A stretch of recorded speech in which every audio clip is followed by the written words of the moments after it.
Hello and welcome to this holiday version of Practical Inclusion.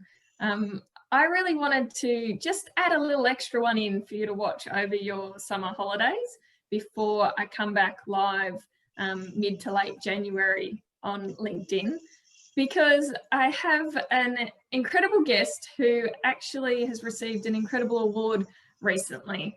And I thought it would be great holiday watching, listening for you. So we thought we would record this, post it up on YouTube, and you can watch at your leisure. I have got in the spirit of things and am in my holiday gear. So lays on your couch or on your sun lounge or whatever it is you're doing and listen to this conversation that we're going to have. I want to start by acknowledging the traditional owners of the land on which I broadcast from today, which is the land of the Wadawurrung people, and pay my respect to their elders past, present and emerging, and any Aboriginal or Torres Strait Islanders who may be watching this recording from wherever you are. My guest, Jiawen, where are you, whose lands are you broadcasting from today? Gara land, so I'm now in Adelaide in Gara land. Beautiful, thank you. Now, I'm going to do my usual thing. You're going to tell us your story. But what I'm really interested in, Jiawen, is I guess you have just been awarded as a superstar of STEM. And I know it's an award, but it's also an experience that you're about to undertake. Yeah. I'd love to hear about your journey leading up to receiving this. And also then after that, perhaps, what it means to you to now be a superstar of STEM.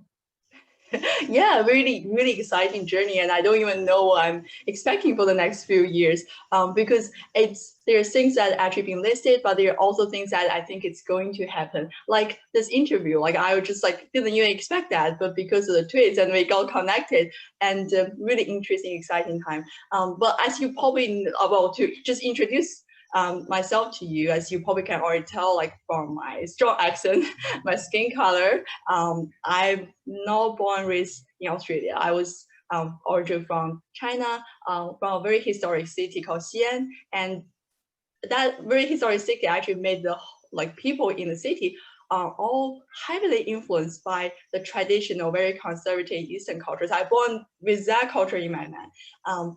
And grew up in that environment. But around 11 years ago, things start changing because I got an offer to go to the United States for my PhD study and with a full scholarship. So I'm like, oh, that kind of opportunity, like I couldn't say no. So I went there and started my journey of study abroad and now work abroad. And really from someone trying to feel included and trying to get involved, become now, I feel like actually it's really comfortable for me to actually speak up and also actively involved, actively contributing.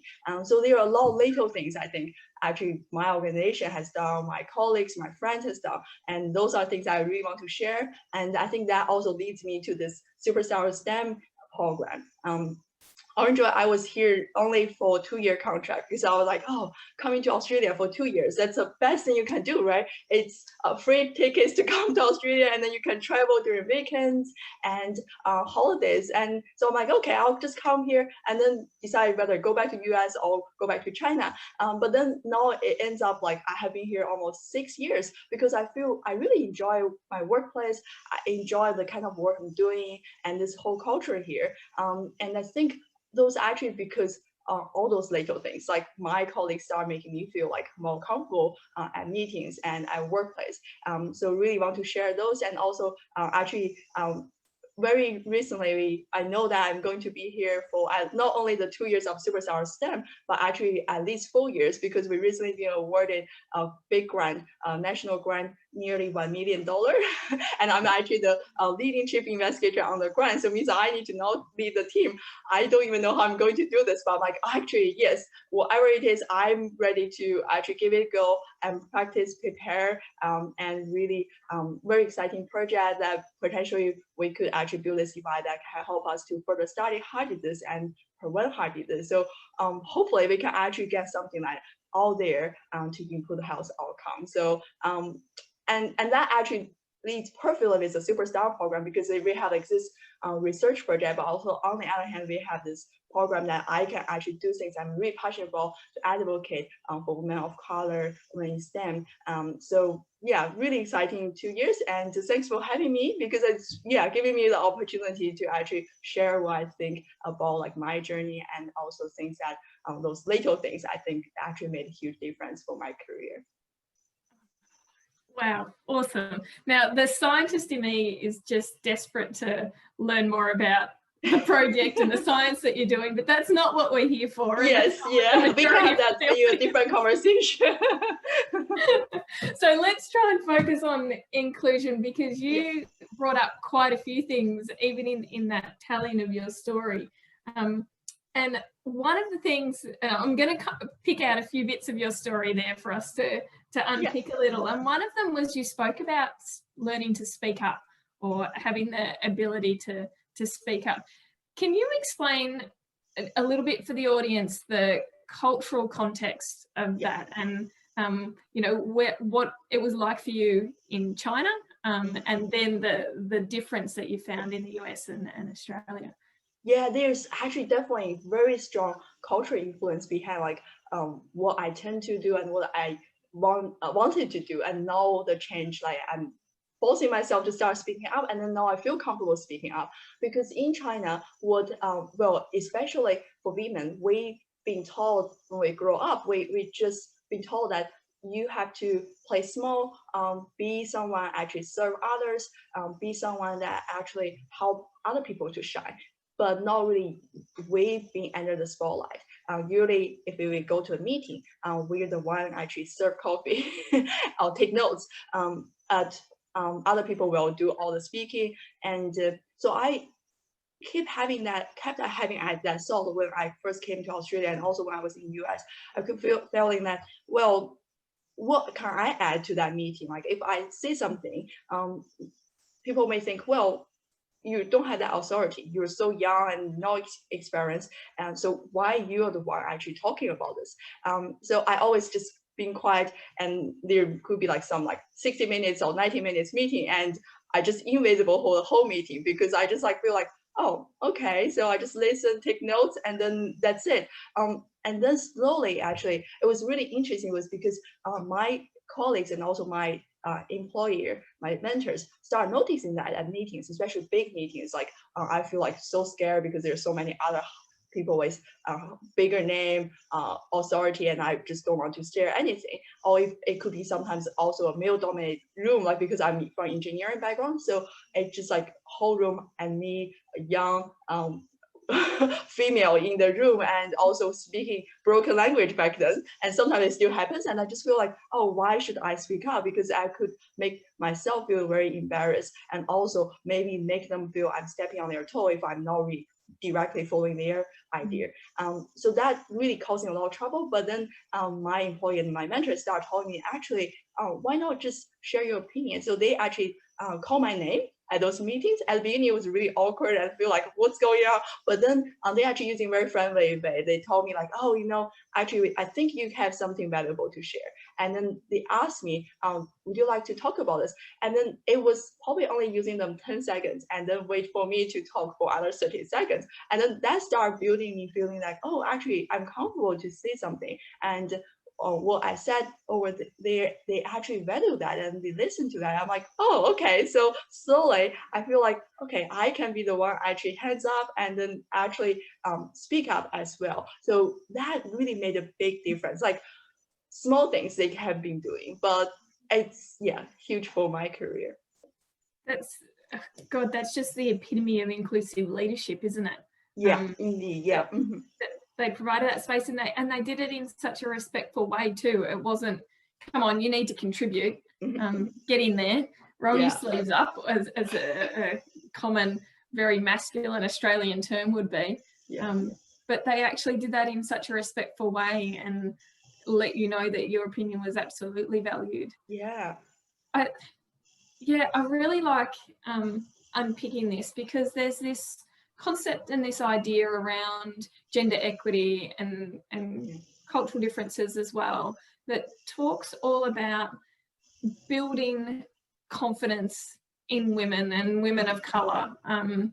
and that, you know, attending a women in leadership event or a mentoring program, that's how we do this, how we build it. But there's other, as you say, those, as you're demonstrating there, there's those little incidental ways that can happen throughout somebody's work experience that actually send the signal that it is okay to speak here. And it's not that you necessarily needed more confidence, you just needed the space and time for somebody to recognize the value that you had and that you could bring to that conversation. Definitely, yeah. I think it's really important, and things like this, like also like tap on their shoulder, or when opportunity rise, giving them opportunity to feel like, oh, actually, you think they can do it.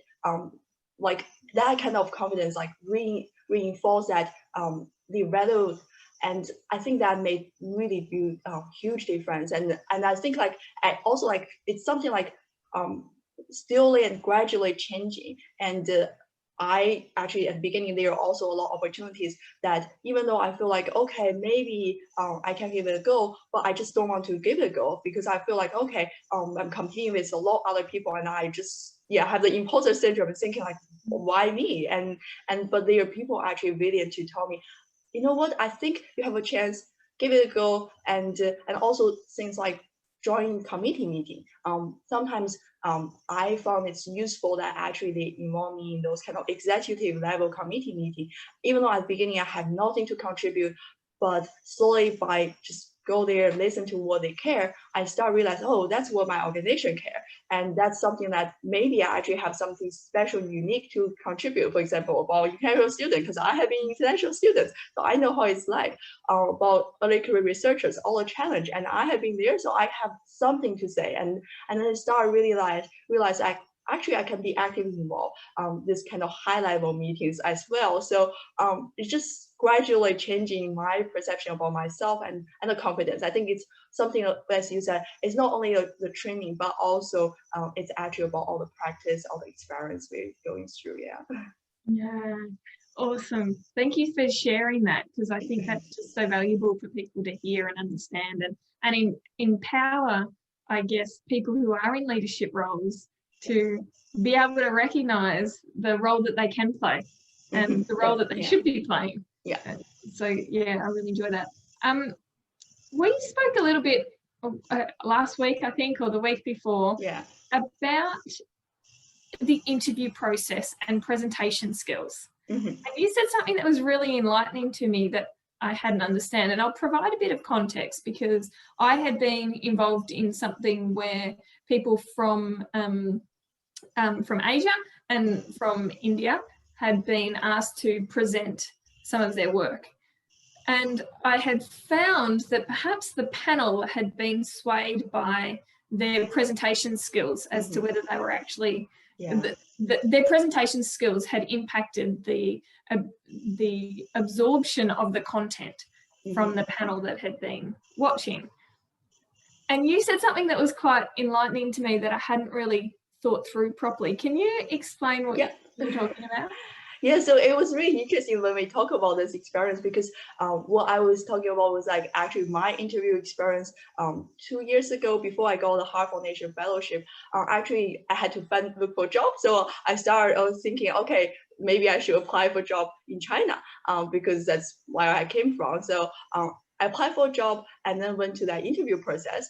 And then because I had already back then I have already been in Western culture, like study and then work for I think probably 8 years back then. And so I already start having the mindset that if I want a job, I should actually show them how great I am and really present in the way that is very Western style presentation, and also really giving them the way that trying to speak with influence, and really a very different mindset as what I would speak when I was back in China.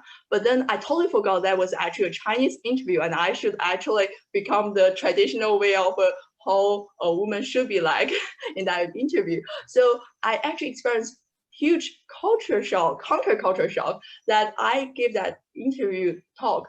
And then after that, I saw I actually have a missing text message from the person who was actually on the interview panel. And he was also the person who referred me for that job.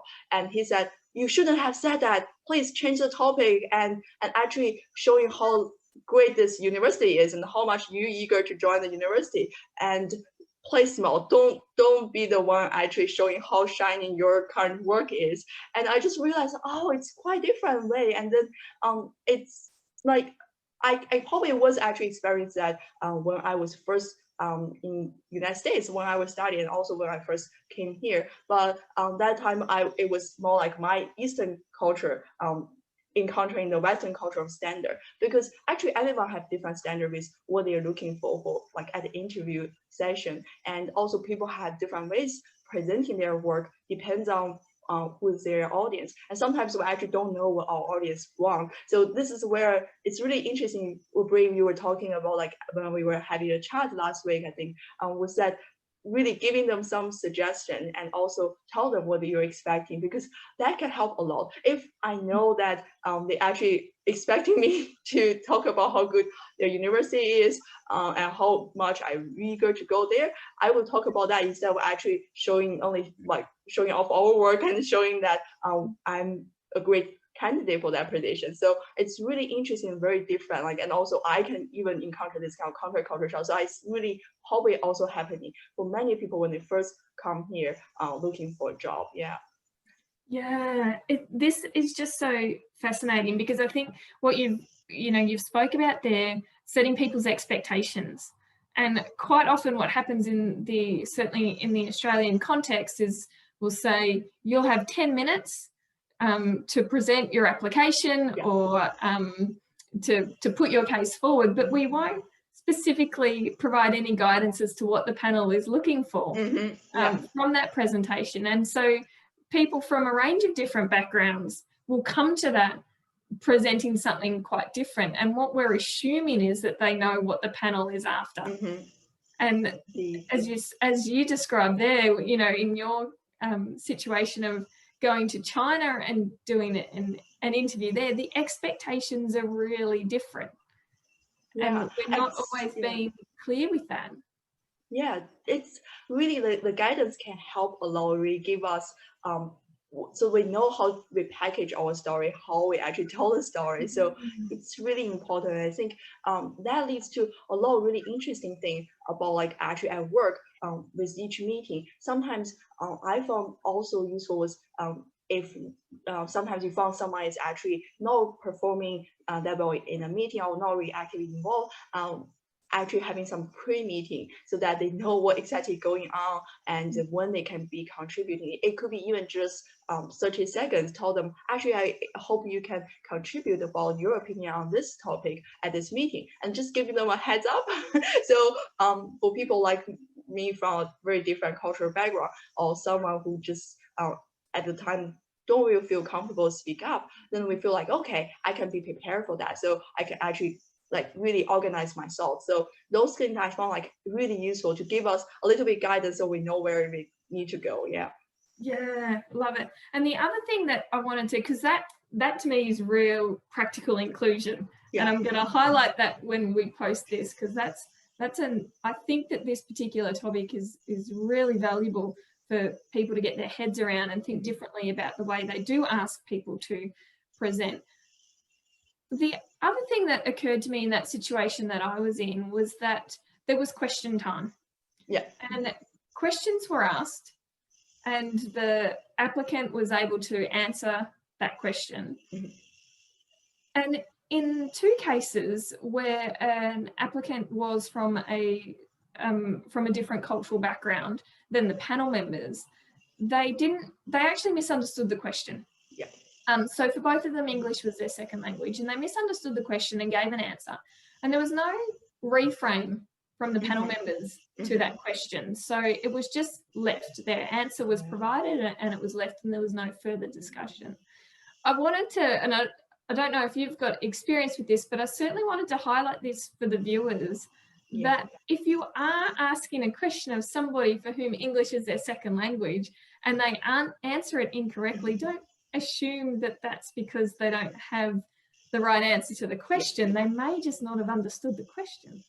It's a very important point. Yes, I think actually now sometimes I'm actually sitting at the other side table because currently now I start interviewing students, and we found actually we need to also sometimes expand a little bit more. Even sometimes they're actually from Australian culture and speak English, but then just they don't really know what exactly you're asking for. And similar thing as for someone who just don't really know the culture, there are a lot of cultural context and there are a lot like about the organization they just don't understand. It's like when I talk to my friends who don't have a baby, you probably have no idea what baby shark means. But for anyone who has a baby and who has born in this culture and raised in this culture, you will be like, oh, immediately it just all clicks. And then I think that happens to a lot at work as well, because there are certain words, there's some like slang or aberration you just keep using, and then if that's in the conversation, sorry, I sometimes joke that my office like sometimes assume I'm invisible as well, so I keep have to speak and move to make it invisible. But yeah. It's a very interesting thing, like it just, yeah. Anyway, so back to that, yeah, so really giving them a little bit of information, because sometimes we just don't really know what exactly they're asking for, like it's the word and then yeah, the context and also the background, the guidelines will help a lot to help them to understand the question. And yeah. And you've so eloquently described that there, that it's actually just good practice. Yeah. Regardless of who you're asking the question of, if their answer doesn't seem that they've understood the question, give them an opportunity to understand the question. True, yeah, I like it. Hang on, I'll just check, because I think I had one more question. I did have one more question for you before we wrap up. Your career is obviously, on this amazing trajectory right now.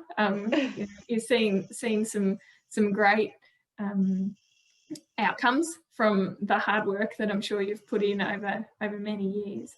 What do you see as this is a broad question, what do you see as the enablers to your continued career success? And maybe on the flip side, if you feel like it, what do you think are some of the barriers and challenges that you still face, particularly in that context of being a woman of colour? I think definitely the enabler, I would say, was actually mentors and also people who really into actually, or even people say sponsors, who really into actually help me. And I think this is sometimes really challenging for women of color, because it's just hard to actually get people willing to mentor us, sponsor us, because they don't understand what we are going through. So I think that's why I'm really passionate about the Superstars of STEM program, because that basically means that if someone from our culture or even just in general, women of color want to contact us, we are there. Like we can actually talk to them and we can share what we think.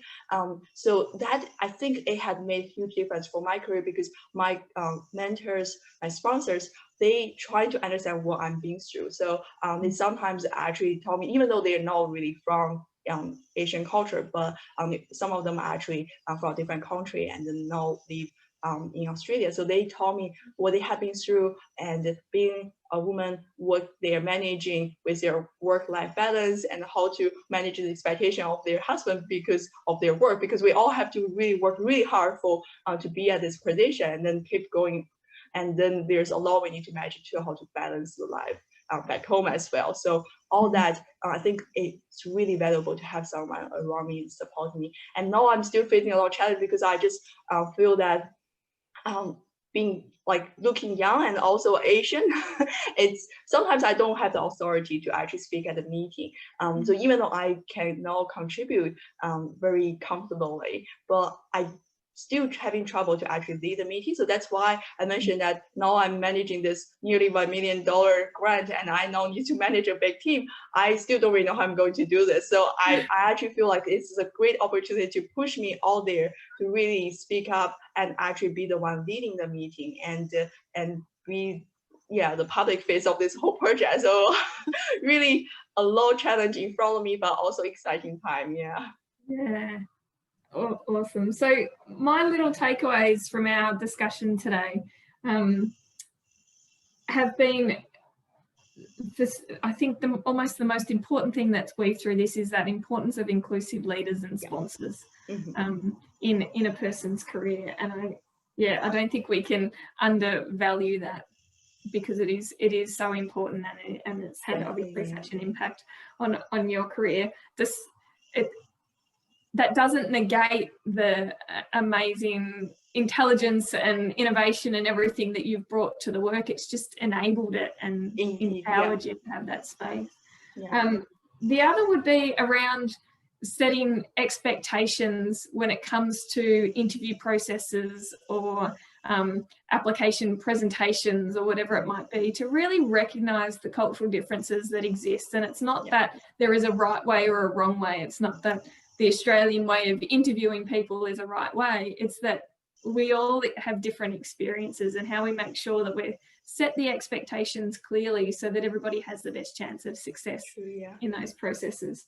And the last one is probably still quite similar. It's being observant of the different cultural contexts that people have come from, and what that then, how that then influences the way that they interact with you, in a meeting, in teams, and being observant and aware of that, and seeing what you can do to kind of level that playing field, I suppose. Yeah, 100%. I think that's really valuable to be like observe all what's happening, and that's really important for leaders. And as I said, it actually won't take long. It probably just a few seconds asking them what they think, but actually that can make a huge difference. So I think it's more about awareness. Once they build that into their habit, and it becomes really easy for them to ask a question, and then asking other people to get involved and feel more inclusive. Beautiful. Now people can find you on Twitter, I know that much. Yes, it's Dr. Jiawen Li, at Twitter, Beautiful. And of course, follow the Superstars of STEM program, because you're one of a group of amazing people in that program, and it always delivers so well. I think it's a really great initiative. Thanks to those of you for tuning in on your holiday break, and we'll be back in January. And if you've got thoughts, reflections about what we've chatted about today, stick it in the comments. We'd love to hear them and continue this conversation into the new year. Thanks a lot, Jiawen, and I'm sure we'll keep in touch, because I'm looking forward to thanks, Bree, for having me here. Journey. Beautiful. Thanks.